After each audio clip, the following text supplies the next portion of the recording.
In today's tutorial, I'm going to show you guys how to hopefully resolve the Mss32.dll file is missing error you're getting on your Windows computer.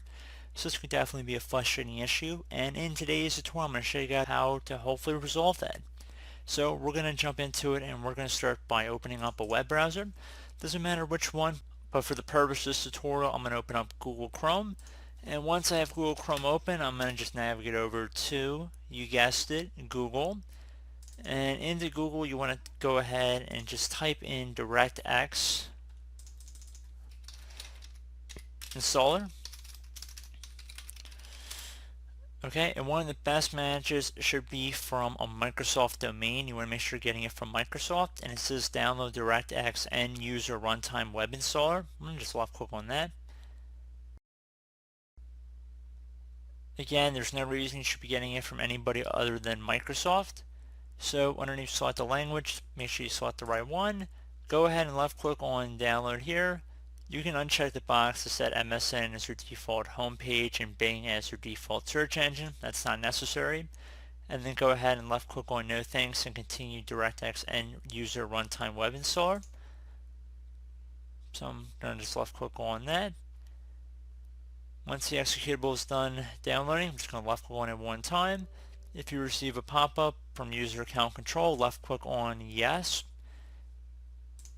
Should say welcome to setup for DirectX. You want to left click on accept the agreement once you've looked through the end user license agreement. Left click on next. I'm going to uncheck install the Bing bar. I don't really want it, so I'm going to left click on next again. We'll take a moment here, so just please be patient.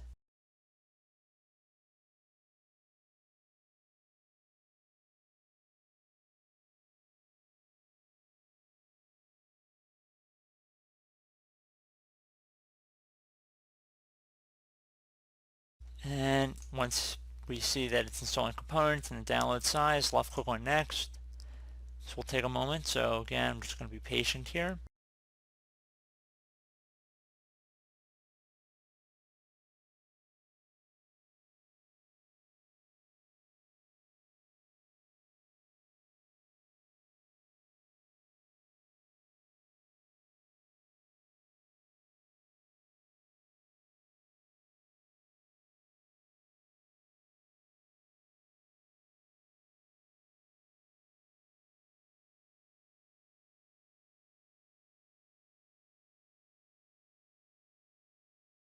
Okay, once it's done, components installed and are ready for use, left click on finish.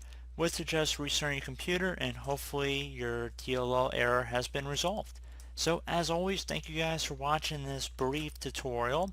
Do hope I was able to help you out, and I do look forward to catching you all in the next tutorial. Goodbye.